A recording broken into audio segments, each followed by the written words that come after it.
We're stepping into the empowerment of our creative energy with this Scorpio full moon that's happening either on the 23rd or the 24th of April, depending on where you live. Hello and welcome. My name's Chloe. I work with card divination, astrology, and as you just heard and as you can see, I channel multi-dimensional energies through my body, both in the form of physical and vocal light language. This is bringing in healing, attunement, and activation codes with these readings. So firstly, I want to apologize. I've had a lot going on over this last week, which has meant I haven't been able to get these videos out before the full moon itself. It's happening today here in the UK on the 23rd, late in the evening. It's nearly midnight around the time of this full moon. And so I do apologize. However, I work with 6-month cycles. So the messages that come through in these readings are part of a longer term cycle. So if you're watching this after the event, there's still gonna be resonance with what's come through. You're not missing out on what's going on in these readings. For those of you who know your time of birth and know your natal chart, I really recommend you look to the sign that falls in your first house first. This is called your rising sign, where your ascendant is. I read for the signs as if they are the rising sign. However, this never invalidates you looking at any other part of your chart, perhaps where your sun and your moon are, because they always get activated with these lunations. So just look to wherever that sign is in your natal chart, look to the house that it's in and the themes of that house. You want to apply those themes as well as all the meaning going on in your natal chart to the messages that come through. It will be as if that sign has now moved to the first house. So the astrology for the rising sign will still link in. You've just got to add on a little bit of natal chart meaning on top of it. Right, I'm going to be reading for Aries, so let's get on with it. Aries rising. How you doing, Aries? So firstly, I cut the deck 3 times before starting your reading. Got the 2 of Cups, Justice, and oh my goodness, it's completely gone from my head. Oh, Queen of Wands. Thank you. So this is a sense of stepping into a rebalancing of your inner flame, your inner power, cultivation of this that's bringing about a state of balance and union, right? And this is very appropriate for the Aries energy. I said in the introduction, for those of you, right, who don't have Aries rising, you want to look to where Aries falls in your natal chart. You want to look to the house that it's in and the themes of that house and apply those themes as well as all the meaning you've got going on in the sign of Aries to the messages that come through. It will be as if that Aries energy has now moved to the first house. So when I talk about the rising sign and the astrology linked into that, it will still connect to your Aries energy. You just got to add on your own natal chart meaning on top of it. And the reason why I'm saying it's appropriate with the 2 of Cups for all Aries energy is because for Aries rising, Scorpio is in the 8th house, and this is relationship dynamics. So having the 2 of Cups, where they're eye to eye with equality, respect, and dignity, is very powerful for the Aries contingent, regardless of whether it's your rising sign or not. Hello and welcome. Those of you who are new, who didn't quite catch the introduction, I channel multi-dimensional energies through my body, both through physical movements and the vocal light language. This brings in healing, attunement, and activation codes for the messages that come through. Whether you're consciously aware of what's going on, this is in alignment with source and your higher self. So you got this big full moon in Scorpio. And once again, I do apologize for those of you who are watching this after the event. I've had a lot on recently, and I was being pulled in lots of different directions, and I didn't have time to get these done before the full moon itself. However, I work with 6-month cycles, so you are not missing out on any of the messages. They're all going to be very relevant. They're going to be part of a framework that will unfold over the next 6 months. So regardless of whether Aries is your rising sign or not, Aries and Scorpio are in conjunct one another. this is not a traditional aspect. That just wanted to come flying out. There's that Queen of Wands. An inconjunct energy. So not a traditional aspect. It can feel a bit discombobulating. It can have miscommunication, a sense of putting in a lot of effort and perhaps not seeing things manifest as quickly as you'd like to, or integration as easy as it may be with other signs. Italia, the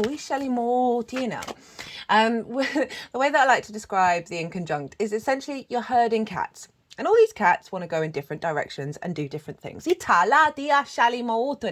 this is because Aries and Scorpio, there's three main things signs have in common with one another. They're the main things. There's lots of other stuff as well, but they're the main things. And Aries and Scorpio have none of those traditional things in common with one another. Aries, you are cardinal fire and yang in nature. Scorpio is fixed water and yin in nature. So that's two different elements, two different modalities, and we've got the yin and the yang here. The thing is, though, with Aries and Scorpio, you are both ruled traditionally by Mars. I work with sort of the Hellenistic principles from over 2,000 years ago. I know in modern astrology, Scorpio is ruled by Pluto, and I can totally see why that links.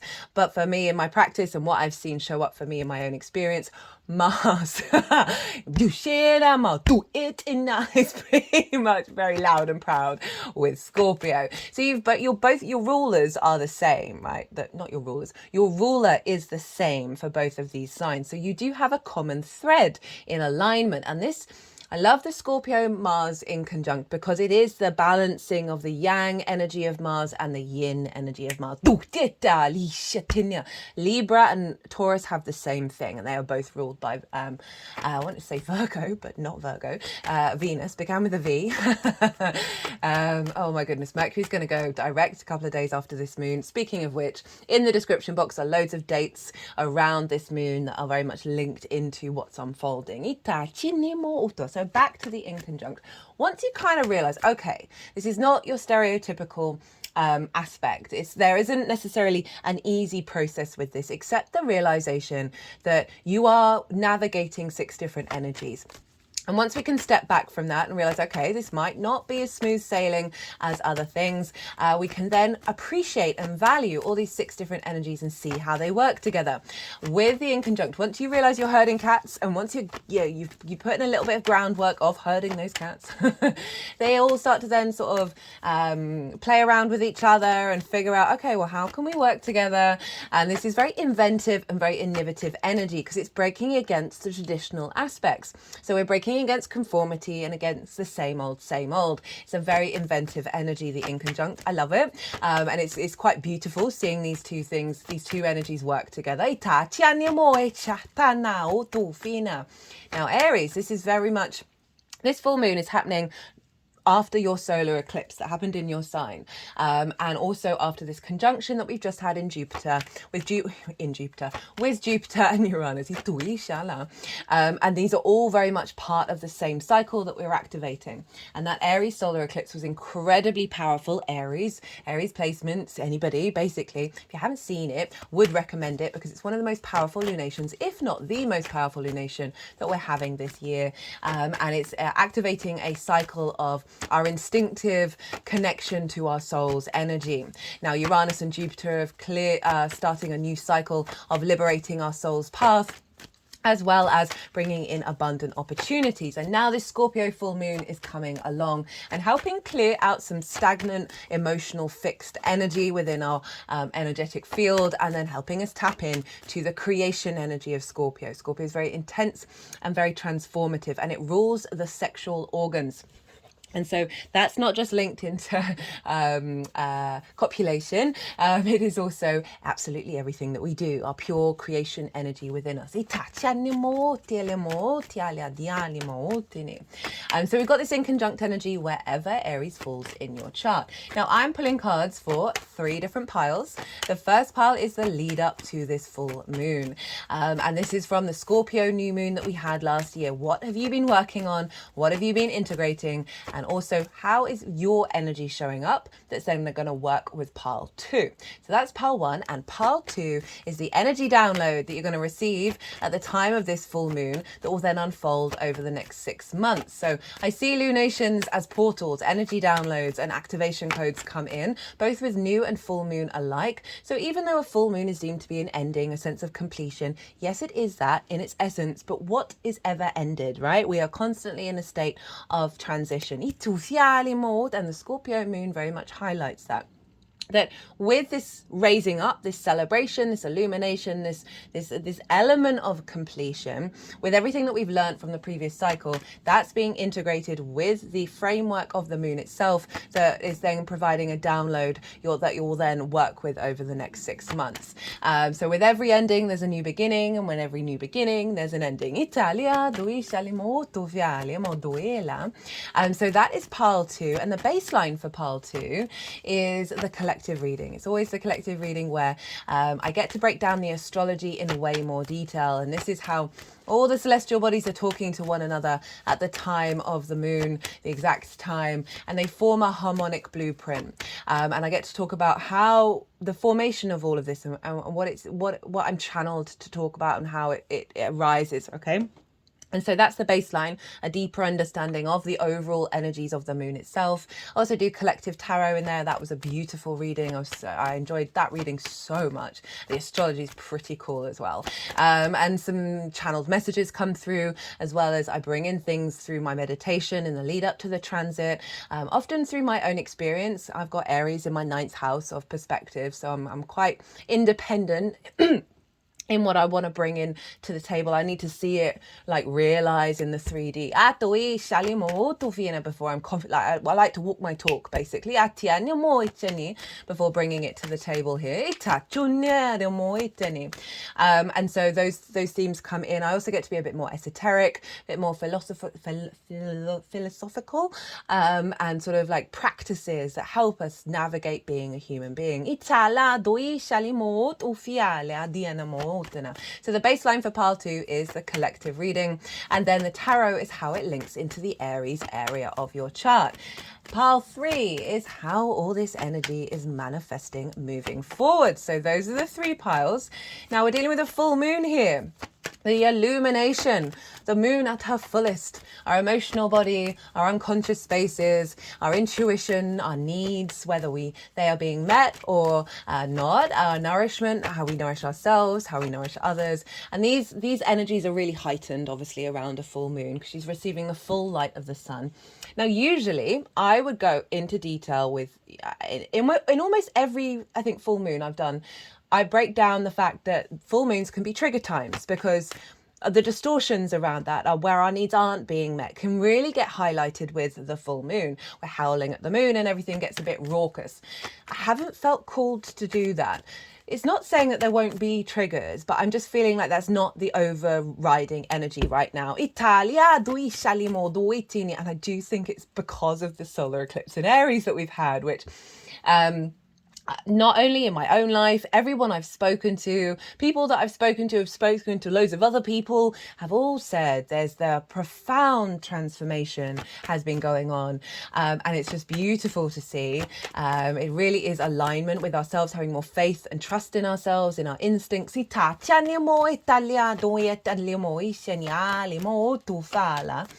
And this, so now we've got this full moon, and it very much feels like there's a two-pronged effect here.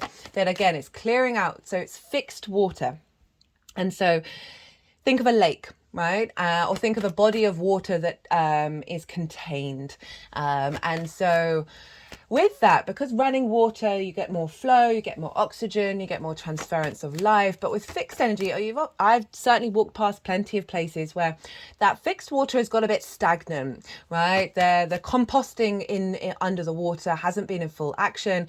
There's buildup of slime, life has dissipated, there hasn't been enough oxygen in the water, it starts to smell. And with this Scorpio energy, it really feels like a release of that energy, a release of a lot of blocked energy within ourselves has been fixed, like the really sort of intense emotions that we can have, sort of a sense of grief, a sense of a heaviness there. And Scorpio can fall into the land of paranoia because it goes into the darkness in order to bring up the light. And sometimes with all signs, there's so many different frequencies to every sign. And one of the signs with Scorpio is getting stuck in that paranoid state, stuck in that darkness without quite finding the light yet. And the reason why this has come up is that I want to highlight the fact that we're entering into a phase where we're acknowledging the multiverse within our heads, right? That with all these big activations that have happened with the solar eclipse, Jupiter-Uranus conjunction, which was the biggest conjunction of the year, that with all these high activations happening, a lot of the old paradigms can come up. And because we may have felt like this flow state, this kind of embodied, empowered space, and then we might have fallen from that energy and we might have gone into the darkness and been like, oh shit, was it all imaginary? Was it in my head? Was it an illusion, right? I mean, everything is an illusion, but there we go. And then the old paradigms, the sort of the anxiety, the worry, the yin energy with Mars being on the defensive, of like seeing conflict and needing to prepare for it everywhere, right? That can be part of the Scorpio journey.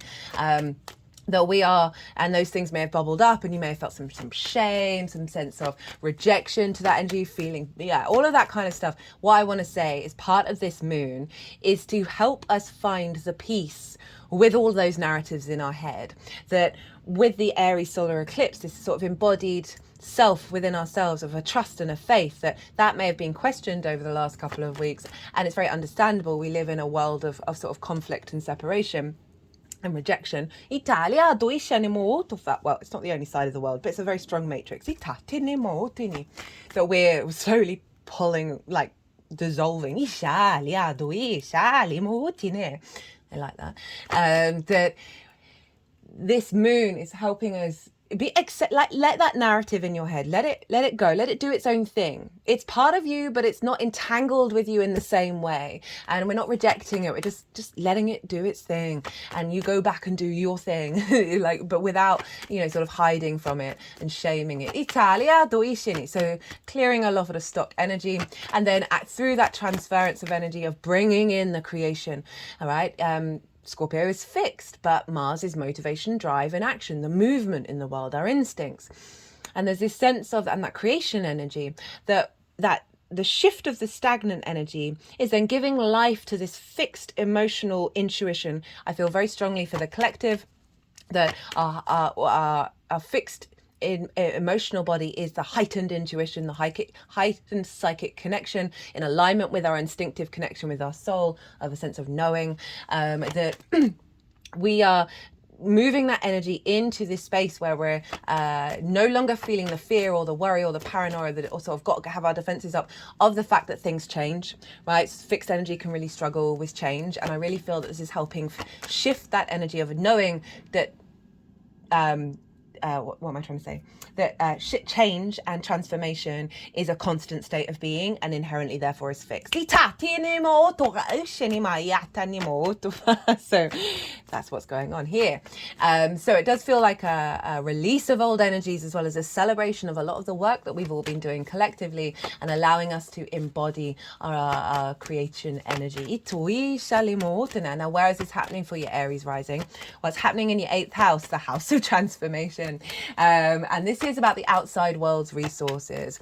This can be mortgages, loans, insurance, taxes, bonuses, commissions, inheritance, both 3D and cosmic inheritance, because it's dealing with the resources from the outside world, as well as sort of one-off chunks of money rather than the regular income, which comes over in the second house. So you may have things like you may get that mortgage come through, you may get a bonus, there may be some inheritance that comes in. It can be 3D or cosmic. It's a very magical house, the 8th house, because it's linked into the relationship dynamics between you and anything other than yourself.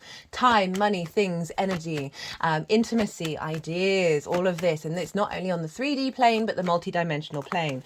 Edgar Cayce was a very famous psychic who had or a stellium up in the 8th house, so he was able to utilize the resources of the multidimensional sphere. It's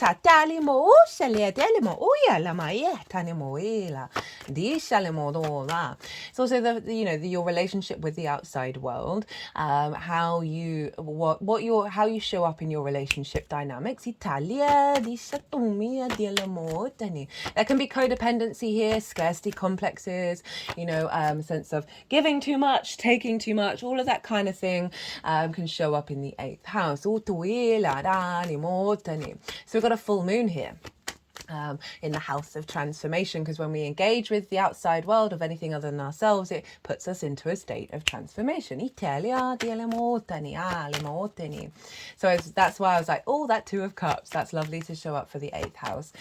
So with a full moon, right, this can be a release of energy around unhealthy relationship dynamics with the 8th house. I always say, like, do you need to seek completion with the outside world? Right, it's about acknowledging your own completion, your own satedness, your own abundance, your own depth of nourishment within yourself that then has a feedback loop in the outside world. And when we're out of balance with that, and that can be due to lack of self-worth, relationship dynamics not working out, parental figures who've instilled a certain love language within us that then forms the basis of all our relationships, not just romantic ones, in the outside world, that then recreate these things. That's why the 8th house can sometimes be a bit discombobulating.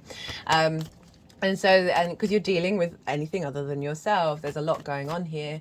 And also perhaps, for very good reason, of dynamics not working out, of not getting what you need from the outside world, and then falling into a state of sort of grief, sort of resentment, of pain and all of that. It's a heavy house, the 8th house, but it's so powerful. It's your relationship dynamic with Source. It's a sign of Scorpio. So there's a real heightened sense of fixed intuitive nature, right? And that can get a bit stubborn, fixed energy. So we're releasing that. We're releasing the expectation of cycles repeating over and over and over and over and over and over and over again. And really allowing that stagnant energy to be dissolved. I haven't said dissolved in any of the other signs, so it's interesting that that's showing up here. It's a good word for it, actually. Sort of the water breaking down that energy and new life coming in.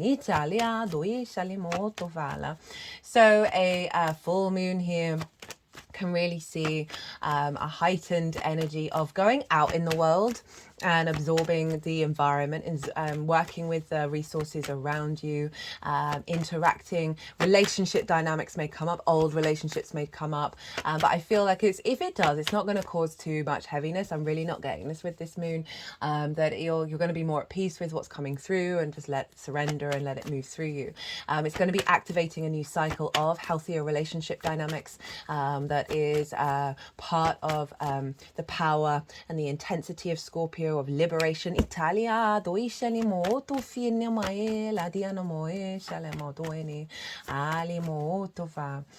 heightened connection with Source that's going to then facilitate you knowing you are complete, right? That's a really powerful thing with the 8th house, that then brings that energy into your relationship dynamics and sees them match it. And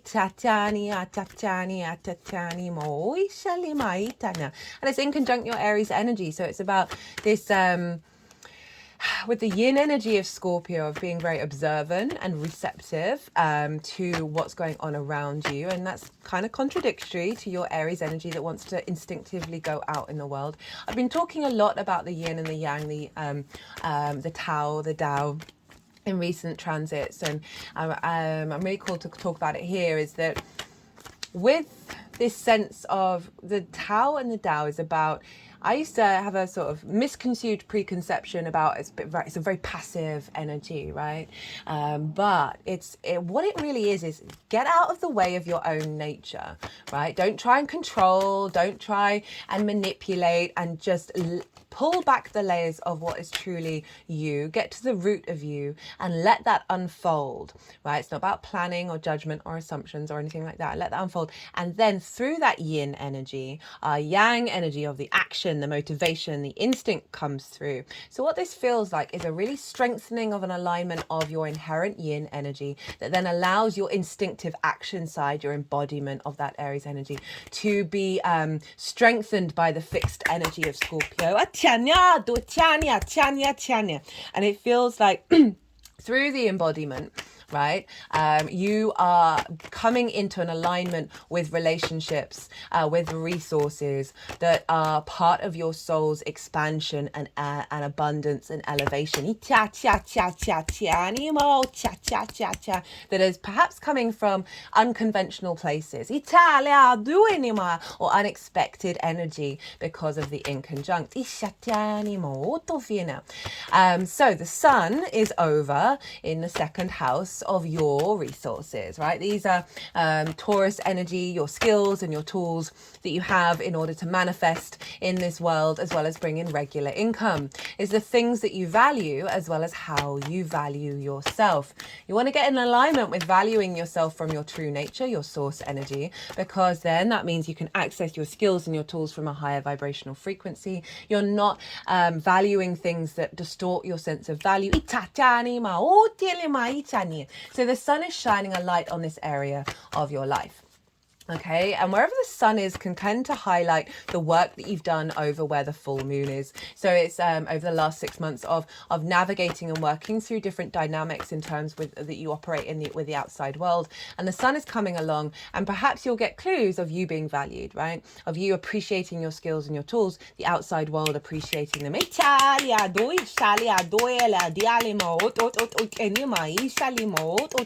Some of you, this may be a bonus or a commission based on the work that you've been doing of cultivating healthier relationships based on your own inner value. So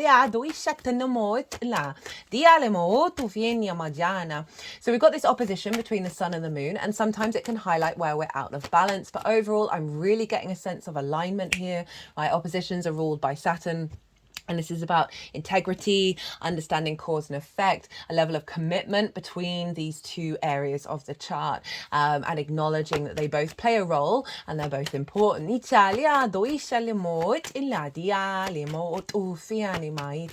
the sun is moving through Taurus, highlighting, bringing vision and clarity to your own value. And what's just coming through now is like really highlighting and bringing, as I said, that clarity to skills and tools that are perhaps being activated by your intuitive connection to source. That's helping you get back into yourself, your true nature, and allowing to magnify those things from source energy rather than perhaps from the other matrices. Getting an aligned source, helping you in your relationship dynamic with source, of facilitating your needs being met. Receiving a boost from source in terms of your nourishment.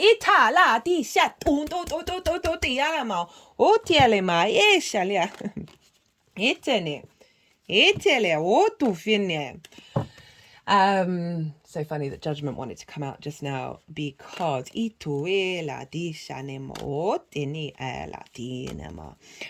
I'm at there's justice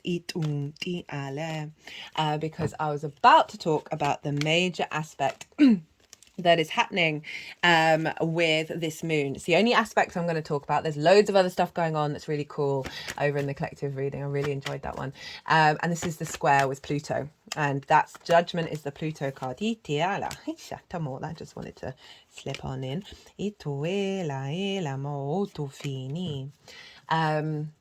So Pluto squaring this energy is in the sign of Aquarius, which for you is in your 11th house of hopes and dreams, friends, groups and alliances, and reaping the benefits from your 10th house. So this is forming an opposition between the sun and the moon, and then they're both squaring 90-degree angles, Pluto, forming a T-square, and the release point for a T-square is the bottom of the T, where Pluto is. So all of this energy is funneling into Pluto. I've done a Pluto in Aquarius transit series in its own playlist. That'll take you up to September, beginning of September, when Pluto then dips back into Capricorn again, if you want a deeper understanding of what's going on with Pluto in that sign.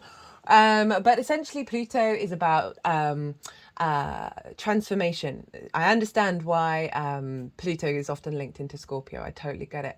That there is this element of the dead, right? Of the cycles of life, death, and rebirth. And there's a power here of the working with the ancestors, as well as transforming you back into your universal truth, Aquarius energy, bringing you into alignment. It is magnetizing situations and things towards you and connecting you to your root id power, like the sort of foundational energy within yourself, in regards to hopes and dreams, friends, groups and alliances, and reaping the benefits from your 10th house of this balance, right? Between your value, the sun, in regards to the outside world, receptivity of that, a feedback loop of that, that's then pouring into the 11th, where it's reaping the benefits from your 10th house. So this genuinely could be a time of a bonus or a commission. Or certainly an activation, perhaps, of recognition. For the work that you put in, the skills and tools that you have, and your needs being met by an elevated relationship dynamics that are more in alignment with the truth of your own value. It's hopes and dreams as well. So it could be about bringing these sort of resources houses, not just on the material plane, bringing in an activation that's allowing you to then activate. They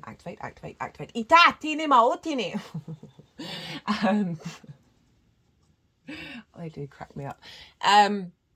An ability to harness your power, your magnetism around your hopes and your dreams and really facilitate them. What I feel with friends, groups and alliances as well, of the magnetism of your power being through your skills and the dynamics that brings in with the outside world, being more accessible to groups and alliances.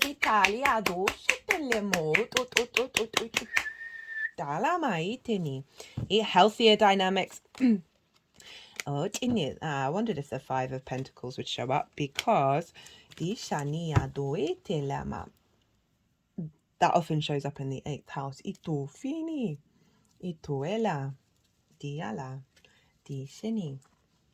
So so squares are an aspect of Mars. I forgot to mention that. Can bring about conflict, drama and frustration, but overall, in terms of the longer term cycle, if that does come up, it's only to help you like sit with that energy and see what it means to you. But in the long term cycle, Mars is the builder and the farmer. It's not just the god of war. This is your motivations, your drives, your instincts. This is about activation of that. Squares are a big building energy. That's about manifestation in the 3D world. And the release point is the house of good spirits. So there's a real uplifting energy here of being more in your own body, in your own trust and faith of self. There's then rippling out into the outside world. Now let's get into rulership. So who rules Scorpio? Well, we've talked about that. That's Mars. Italia. So we want to look to where Mars is. We want to look to where Mars is because Mars is influencing what's going on in the sign of Scorpio. And Mars happens to be in your 12th house in the sign of Pisces. The 12th house is the hidden house, the house of mysteries, our unconscious spaces.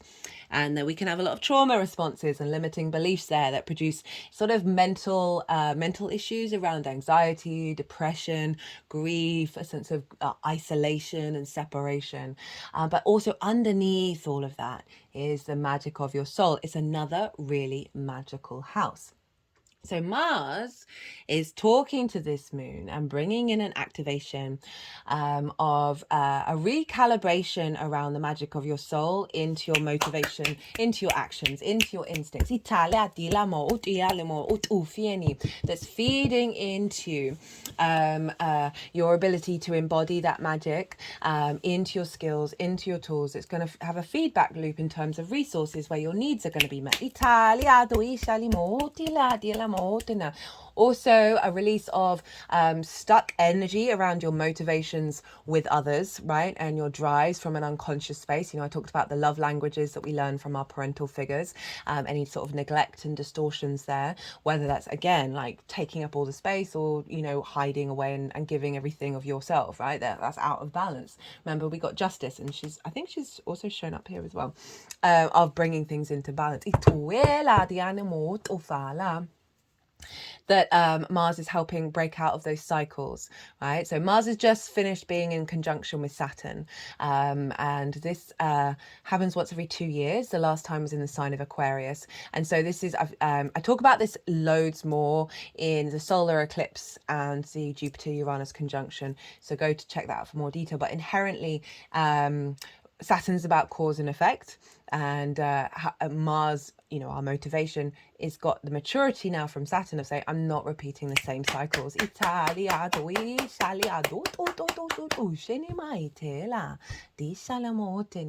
That's then facilitating you feeling more trust and faith in yourself. Pisces, very synchronistic, very magical sign, where it's very non-linear thinking. It's very sort of source energy of like miracles and abundance. A sense of faith and mysticism that you're instilling into this full moon, the magic underneath it all, right? That is more in alignment with your soul's true nature, beyond the trauma responses and limiting beliefs, as well as releasing old wounds around perhaps not getting what you needed, and no longer seeking those needs to be met by the outside world, and knowing that you are complete in every moment, even in the moments where you don't feel complete. Now, Jupiter traditionally rules Pisces, so we want to look to where Jupiter is. Jupiter's over with the Sun and Uranus in the sign of Taurus, and this is why this is linked into that cycle of Jupiter and Uranus every 13 to 14 years that happened at the weekend. It's one of the reasons why I didn't quite have enough time to get everything I needed to do done. I forgot to mention, and this is important because it's Taurus, is the bull, right? Is Beltane is happening at this full moon, and that's a cross-quarter fire festival, and that's the midpoint between the midpoint between the spring equinox and the summer solstice. And we have 4 of them a year. They're the midpoints between the solstices and the equinoxes, and they mark a very pivotal point that tie us into the yearly cycle. And in the northern hemisphere, spring is springing. It's a very fertile manifestation energy. And it's linked into the Christian dynamic, moved it to May Day, the 1st of May. But it was always celebrated with the full moon that happened around the end of April, beginning of May, where everyone went out into the forest under the light of the moon. And it was very fertile energy. And it was this representation of the horned god, what I was talking about, Taurus, and the green goddess coming together of the feminine and masculine energy on this planet, not gender specific, but it's all in we have them all within us, coming into union. It's a very creation energy showing up here with this full moon. I talk loads about that in the collective reading. Even if you're watching it after the event, you can still do some of the things that I suggest around Beltane, because I feel that we can very much retrospectively tap into energy and you're not missing out on it. But Wakbo, I was saying, Jupiter is ruling Pisces. So Jupiter is influencing what's going on with Pisces, and that's your second house of your values. You've activated a new cycle here. Again, got its own transit, Jupiter and Uranus series, go check it out, of bringing in new opportunities, new sense of abundance, new faith and knowing within you of who you are and what your values are. And that is all feeding into your unconscious space. So you've got this double boost here that's allowing Mars to tap more into the magic rather than the limitations. Now,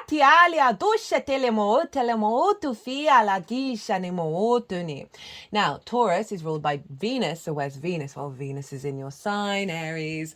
She's conjunct Chiron at the moment, and I love this energy for us all because it really feels so that Chiron energy was very much linked into the solar eclipse. For the Jupiter-Uranus conjunction, Venus was at the exact degree of that eclipse, and now we have a close engagement with Venus and Chiron for this transit. So, Chiron, the master teacher, is a wounded healer. We are activating the wisdom rather than the wound. We are able to communicate ourselves from a place of depth and mastery, sharing that embodiment. You've got more grace and energy in the way that energetically, Chiron in the first house, through your embodiment of self, you are able to heal others. There's just no getting around it. It doesn't matter what job you do or who you are. There's a facilitation of that. So you're going through a process of transformation of as you evolve, the energy around you is shifting and changing. Now Venus is bringing grace, connection, love, appreciation of you, of self, of the wounds and the healing that you're doing. And just generally often how other people see you, seeing you more as the master teacher. This is getting locked in for 6 months, by the way. So this is all feeding into your sense of value, right? And Venus is helping connect the dots, smooth over any wounds you may have had with Chiron, and then facilitating an accentuation of the wisdom into your skills and your tools. Jupiter's providing expansion and abundance and opportunities with that, and then linking it back into the 12th of activating that in alignment with your magic, that's then feeding back into the moon of drawing towards you in alignment with this shift within yourself, healthier relationship dynamics, resources that are matching the fact that you're feeling really good.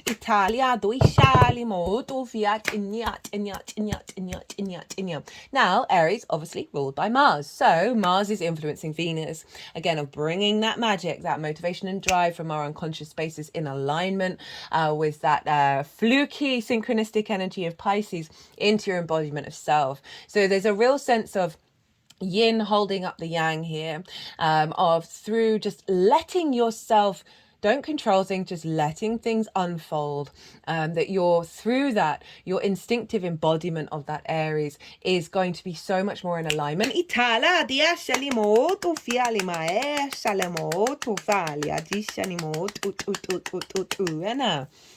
Okay, so look to where your sun and your moon are in your natal chart. Look to the houses that they're in and the themes of those houses. Those themes are likely to show up with this full moon energy because they are always getting activated. So so that will help you understand how that's connecting to the unfoldment over the next 6 months, as well as if you're going to do any manifestation or intention work with this full moon, bring those themes in as well.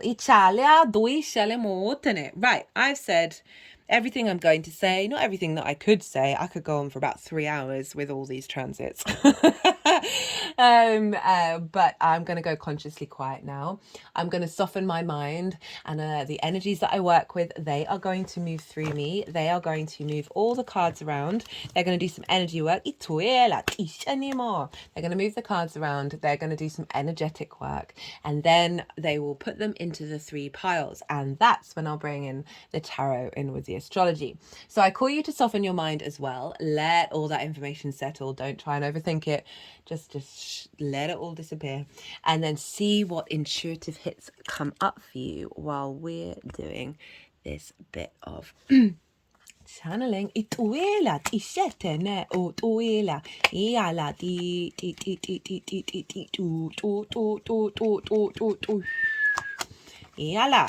Doshene mai teni atufa tin tin tin tin tin tin tin tin tin tin tin tin tin matilla o to finitella inea o to finela o to fiela ma o shela Do do do do do do do do do.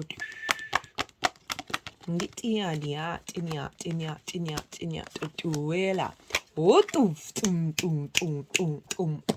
Tinama tinama tu tinama tinama tinama tinama.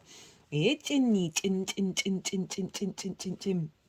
Etanima o tu fina. Isinima o tu fitinia lema. Etinima o tu fia. Do shenima. Do do do do do ela.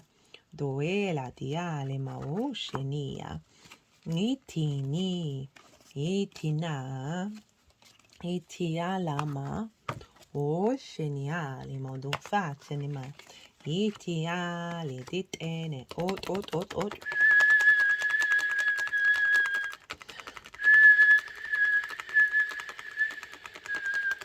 So this is the Ten of Cups, wanting to do some healing combined with justice, which is obviously in your 7th house of the other Itiana. Italia. Italia. Otoyala. Otoyale. Itiala dia tinia. Tuntintina. Ototialima. Yala. Nitini. Tintin.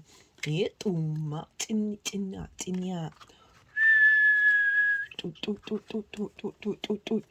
Wala. Wala. Sheniala. Ishinima. O sheni. Yala. Yala. Dianama. Ot. Oinima. Otialima. Otialia. Itala. Doela maisha lemo tuva. Dia salamo tiale maela. Diala. Doela. Dofele madirma doeli. Right, Aries. What's been going on with you? I just have to say, of all the signs, and I've got 4 more left to do, everybody's pretty much got some really difficult cards show up here. And you look like you've been all right. You look like, yeah. Obviously, it's all going to be subjective, but in terms of the tarot, you look like you're, yeah, it's been going good. Not that anybody, anyway, don't want to over egg the basket. What is that phrase? Is that even a real phrase? So everything you've been working on and integrating over the last 6 months, since that Scorpio new moon. And I do wonder, because of this eclipse cycle in your sense of self, right, with the North Node in your 1st house, that there's a real sense of confidence that's been building, that even if you've been going through some difficult times, they haven't necessarily felt like it, because you've had that North Node really amplifying your embodiment of self. So everything that you've been working on over the last 6 months, what have you been integrating? And then what is your energy showing up with this new full moon? We've got the 2 of Swords. Very funnily enough, this is the moon in Libra. So this is obviously the eclipses that have been going on in the sign of Libra. We've got the Page of Cups, the Temperance card, the 8 of Pentacles, the Queen of Wands, and the 3 of Wands. Italia doi shania. So there's 2 of Swords. So you've got Justice as well. I'll focus on the Libra bit for a little bit, and then I'll just get back to the meaning of the tarot. So Libra is in opposite your sign, the house of the other. This can be more the intimate relationships. It's not the dynamics, that's over in the 8th house, but what you're drawn to, how you understand yourself in relationship to the other, how you show up with the other. Italia doi shanimota. And that is business partners, one-to-one clients. Italia doi shalimoti lama o tu fiela. Working with people on a one-to-one basis, intimate friends, longer term committed romantic relationships, because 7th house is basically contracts between one party and another, and honoring that, right? It's also source energy. So you've had South Node eclipses there, a real refinement, a letting go of what's going on there. So we've got the 2 of Swords. Now, this is about a recalibration of self, a going inward. a pause energy. And so this figure has traveled from a different land. They've had a long journey and now they've reached the new landscape. And they are figuring out who they are before they enter into the new realm. Italia doi shenia doeni. It's about contemplation of perspectives, of ideologies. Who am I? The mental state. You see here the swords are going off the card, which represents you are going beyond your frame of reference. Italia doini. The moon in Libra, finding your needs being met through the sense of pause, the sense of meditation, the sense of balance. And so with the Scorpio energy over the last 6 months of like, okay, well, who am I in relationship to other people? Who am I in terms of how I'm affected by these relationship dynamics, by these situations from the outside world? It seems like you spent a lot of time just allowing yourself to go inward to figure that out and tap into your intuition rather than like the overthinking, over planning side of the sword suit. Also feels like because of this, there's an acknowledgement that there has been a pause in perhaps resources or bonuses or whatever it is, or what it feels like is a refinement. You spent time in refinement with these dynamics. Who are you in relationship to how you show up with these other dynamics, how you interact and how they interact with you, and are they disturbing your peace? And if they are, spending time working out, well, what really matters to me in that? Can I still engage with this while without losing my inner peace? Because it's come as the Page of Cups and the Temperance card. Page of Cups, very Piscean energy, right? This page is talking to a fish in a cup. The acknowledgement of the fluky energy, the magical, the mystical, the unknown, the unrational, right? The synchronicities. And so this feels like you've been reconnecting, because Saturn's been in your sign for a year now. It's not in your sign, in the 12th house, Pisces, which I'm talking about. And it loves being in the 12th house. So it's really allowing you the strength and the maturity to look at things in a different way. And step outside of your normal framework. And so in this pause, this has given rise to new ways of thinking when it comes to your intuition, when it comes to your... I'm just going to have to pause. I've got a real tickle in my throat bubbling up. Sorry about that, Aries. That's allowing you to look at things in a different way, and seeing through this pause that watching the world, like the outside world, right, the 8th house, respond to this energy.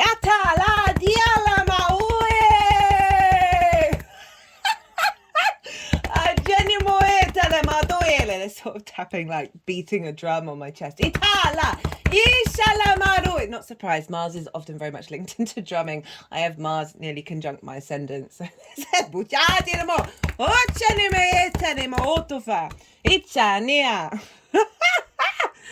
okay, Aries. And it's come with Temperance. Now this is alchemy, right? This is showing up quite a lot for a lot of the signs here, of a refinement of self, right? Having gone on this journey of realizing, okay, now I need to shift gear. I need to see some things start. It really feels like collectively we've all kind of been very intuitive of, oh, this old way of being doesn't quite feel right, and I'm going to spend time figuring that out, because this is kind of a pause card of refinement of self. Now that there's shifts that have happened, you're able to alchemize and temper this new version of self. And when I say new, I always mean back into alignment with your soul energy. So there's a real sense of refinement in the 3D plane to bring in your angelic frequency into the material world. And if you see here, the water is going up into the cup. Now, this represents one, magic. Hello, Pisces.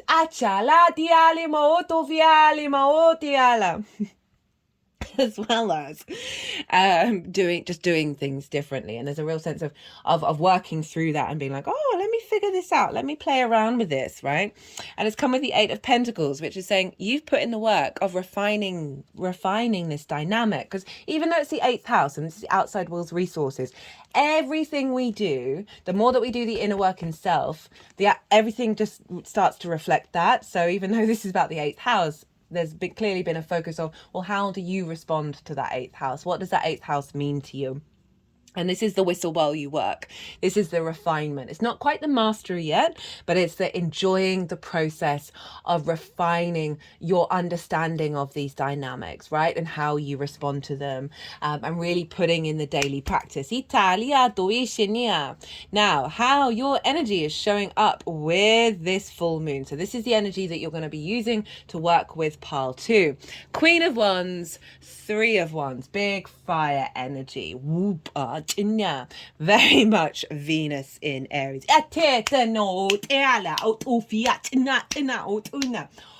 are being the most raucous and most rampant with you, Aries. Italia, I am not surprised.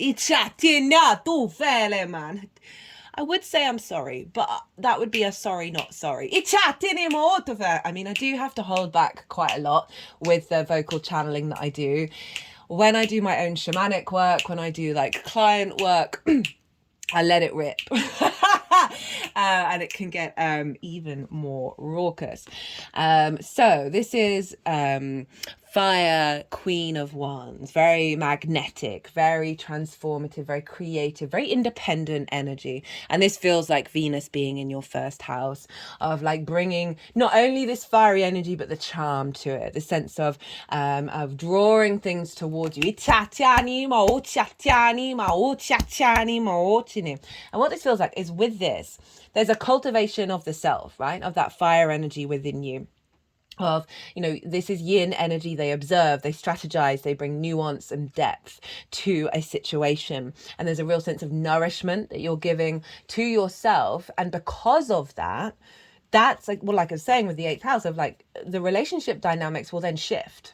I went through a huge thing recently, and it was all because of that Aries eclipse, where I was genuinely I genuinely embodied this sense of releasing a lot of old wounds around relationship dynamics. I've had things about hypocrisy and integrity my whole life, where if I see somebody do something, and I'm like, how, like, at least if they see it and they know it and they acknowledge it, I can make peace with it. But even if they're oblivious and they've done something where I'm like, well, if that fundamentally that's fucked up, like how can that even happen? I worked through and let go of a lot of that. And then all of a sudden, my relationship dynamic shifted. I didn't have to control anything, I have to do anything. I didn't have to say anything. It just there. I released this element of a sort of moral piety, right? And I talked about that in the collective reading a bit more. That let people be people. With that Aries eclipse, you're honoring your own I am journey, and therefore you have to honor everybody else's. Get on with being you. And the more that you're able to fully embody that feeling, right? We can do it very mentally and very objectively, but not necessarily genuinely feel it. Like, get rid of the scoreboard, get rid of the tit for tat and all of that. That genuinely the relationship dynamics just shifted. I didn't have to do anything other than the work on myself. I just picked up the truth card.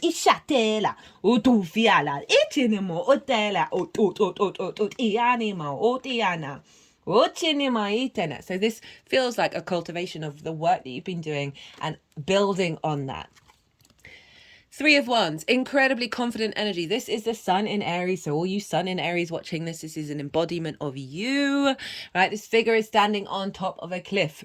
They are very confident in the journey that they're about to begin on. They're not trying to control it. They don't know what's going to happen, but they know who they are, and they know they've done the work in order to get to this place, and what will be, will be. And there's a real sense of strength of vision and a strength of character that's showing up for you as you embark on this new journey, following off the back of that eclipse, which is why I think the energies are losing their minds. Itala! Dishala maote maeta maoto facene maoto. Ichene. Honestly, I'm really having to hold back, and I can just feel it. They just want to get up and dance around and do lots of loud noises. Right, okay, Aries. So, hello, half the deck. This is the energy download for the moon itself. We've got the Five of Pentacles in reverse. This card used to come up for nearly all the signs whenever I was doing an 8th house transit.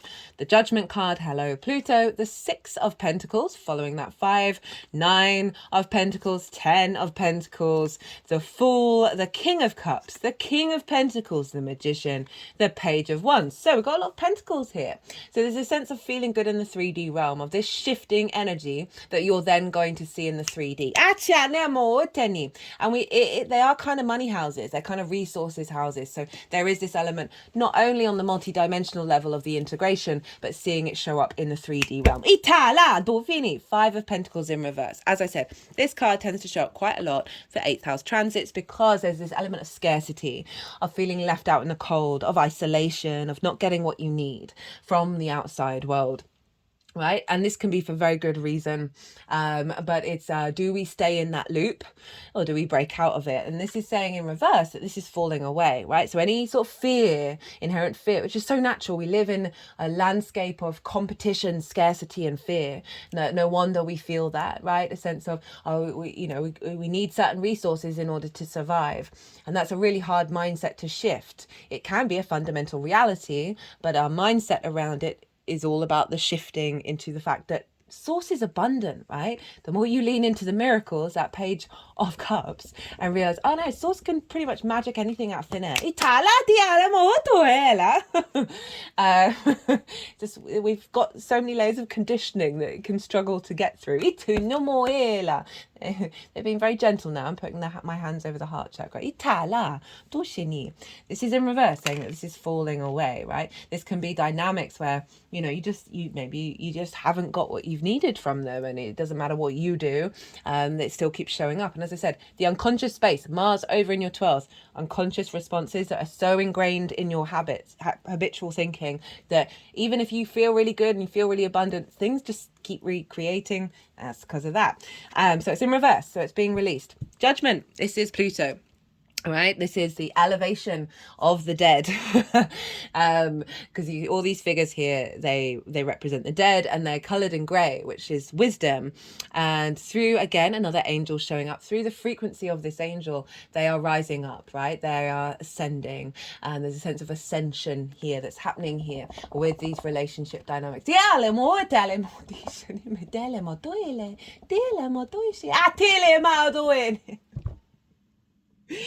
And so Pluto over in your 11th house of hopes and dreams, right? Maybe through this sense of, oh, well, if I don't get this, then I can't do this and I can't do that.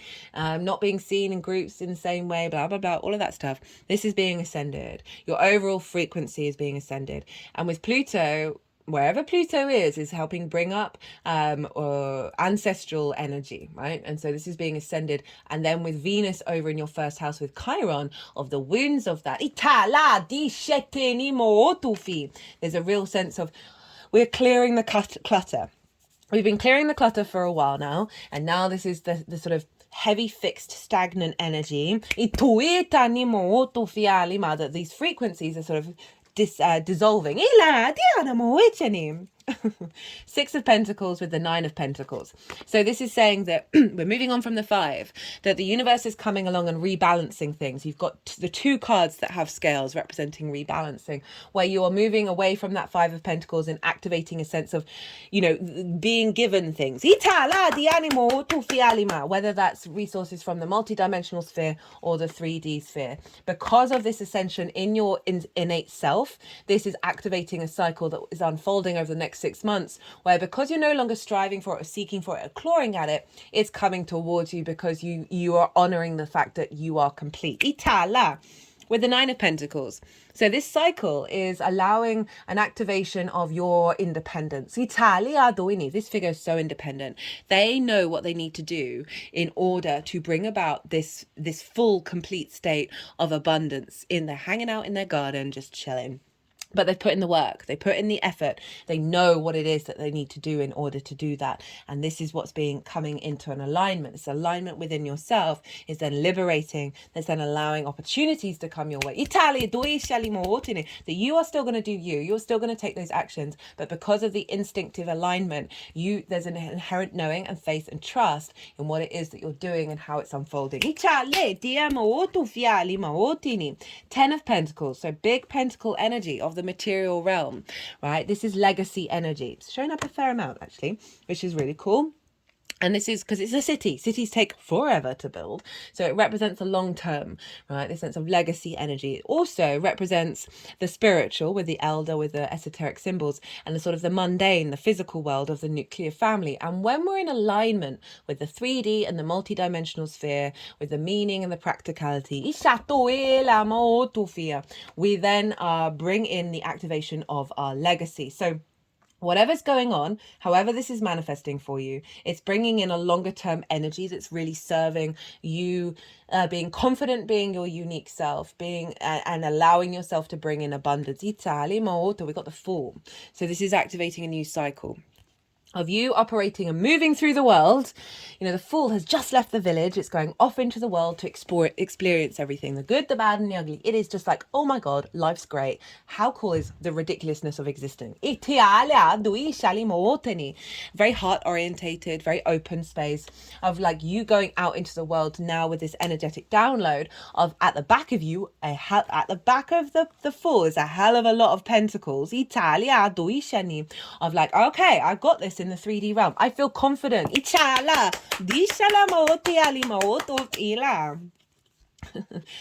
King of Cups, King of Pentacles. Well, that is Scorpio and Taurus here, of the embodiment of your sovereignty and the actions that you take from an intuitive space and a material place. So this is through your intuition, because the King of Cups has come first, through your sense of flow and yin energy, of accepting of your nature, of this sense of emotional control. You are not affected by the outside world. The King of Cups is the only one sitting in chaos, right? It's on a stone throne floating on the ocean, and that ocean isn't a calm ocean. Look at those waves, look at those waves. And arguably there's a ship here who's got their eyes on what could be a sea monster. It's just a sea creature. We don't know its intention, but I should imagine they're all bricking it. And the King of Cups, not bothered, allowing its intuition to come through and following and trusting in that. And then that is leading to your actions, right? Your skills, your tools, your sense of value, manifesting, bringing in abundance, bringing in opportunities, you activating that cycle.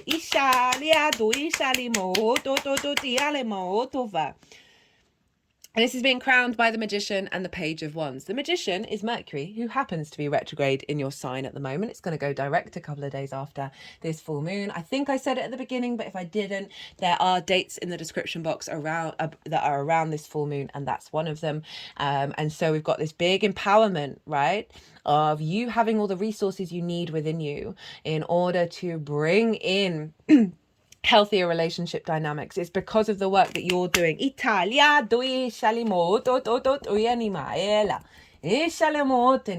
the knock-on effect of this is that there's a cultivation and an elevation of sharing resources that's allowing you to manifest, but it's come from an unfolding that's then allowing activation with the Magician to come through. This also can be you being seen as the magician, as the performer, that which can create magic. In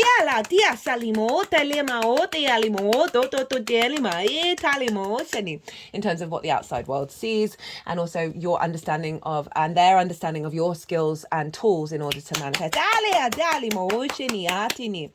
Page of Wands, the ability to share your frequency, share your embodiment. This also can be new opportunities that are coming in because of the work that you've done. You being very pages are very youthful, they're very excitable, they want to explore, they want to understand what's going on around them, and there's a real sense of lightness and joviality and like energy coming in with this, right, that is going to be providing more opportunities for you to be see you. The Hangman's in reverse here.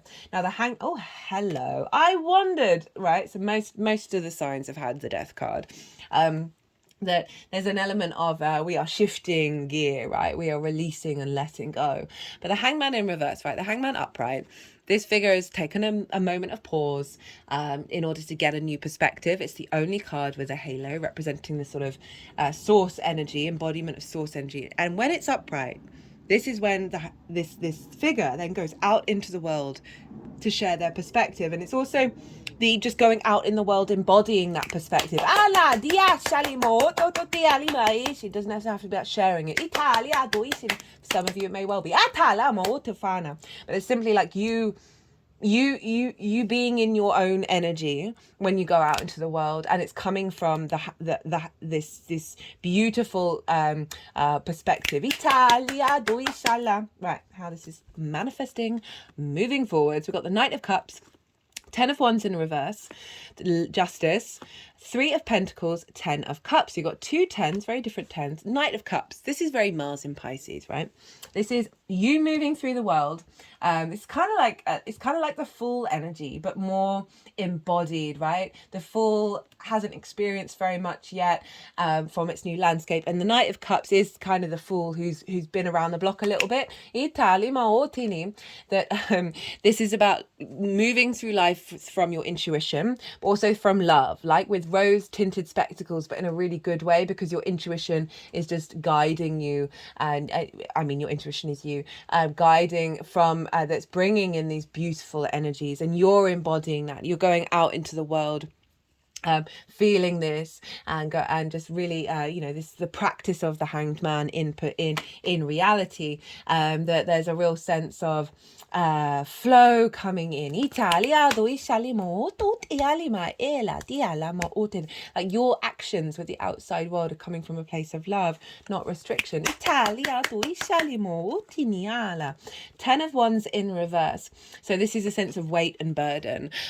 There's nothing wrong with having lots to do. It's our perspective around it. This figure is so hunched over that they cannot even see that it's a beautiful day. And so it's all about that perspective. And so this in reverse is saying this activation is, it doesn't necessarily mean that you're not going to have loads to do, but your perspective around it. In fact, it could be that because of this shift that you're going to have lots to do, but you're going to feel really full of energy because the resources that are coming in and the feedback loop is, remember Pluto over in your hopes and your dreams, that there's lots to do, but you're enlivened by your life experience.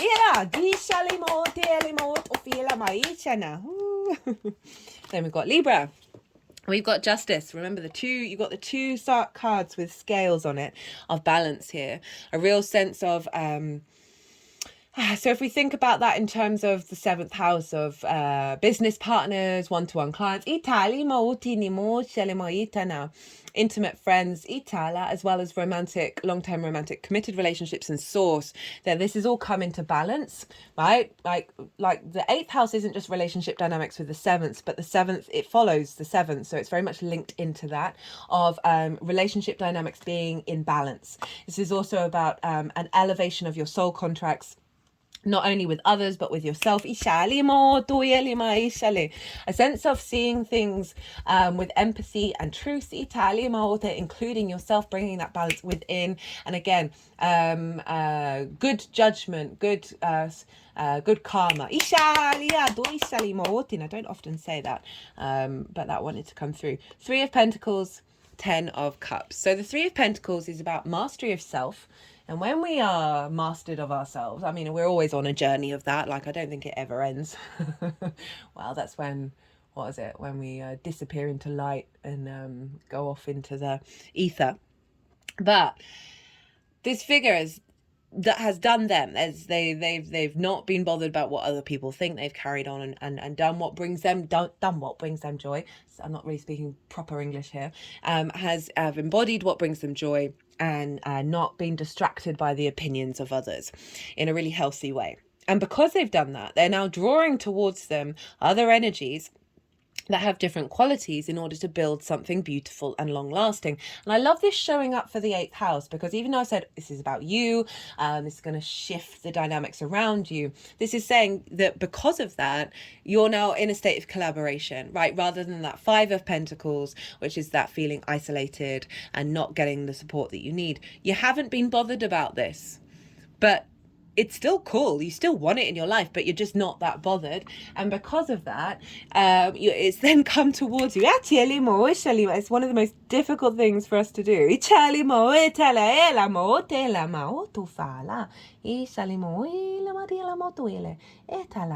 just sort of got my hand sort of resting underneath my chin with my fingers around the ears. Aries, you rule the head, so I'm wondering if they're doing some head work that's connecting to the throat and the alignment of that. Yep. Opening up the heart space. And bringing that all down from the crown to the root. So there's a sense of, as this moves forwards, as this unfolds, through you recalibrating your understanding of the 8th house, it's in fact bringing towards you that which is elevating your soul, right? Trust in the universe that there's a higher being, or however you want to look at it. What time are we at? Oh, longest one so far. That there's an energy that is aware, that can top trump you in your manifestation. So just focus on what brings you joy in the moment, and see it all unfold. This also could be not just on the 3D realm, but it is Pentacles, so it could link into that, very much link into that, but also on the multidimensional layer of like guides, working intuitive energy, source energy that's then bringing in more resources energetically into your being. 10 of Cups.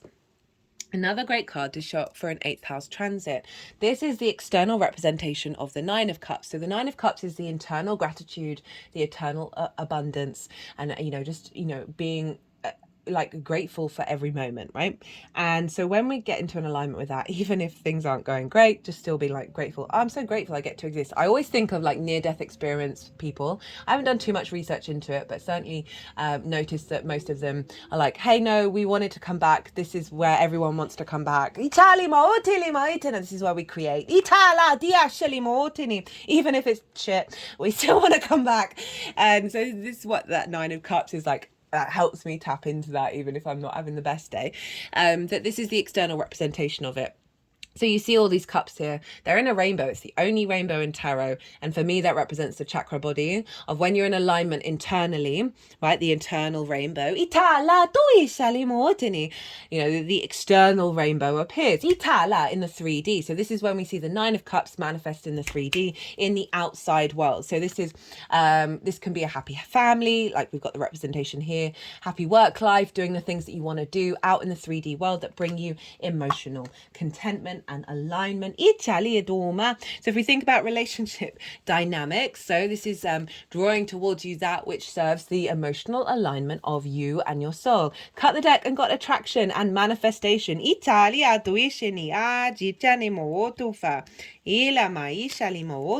is the first light tarot. Oh, Jenna, harmony, bridges and joy. Aries, what's going on here? Okay, we got resistance and preparation. That's been showing up a fair amount with everybody, that we've been navigating where we find resistance in our emotional body, and why we do. And this has been the prep work for this full moon. Portal, passageways, well-being, awareness. Okay, so they're all like pretty much love and light, aren't they? Really sort of harnessing what's been coming through in this reading of you getting alignment with you, which is not surprising with the North Node being in your sign. It's activating a real expansion out in your 3D realm. I love the portal card, going through a portal. And we come out the other side transformed.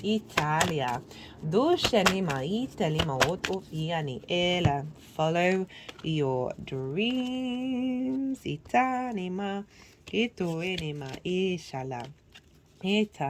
Self-discipline.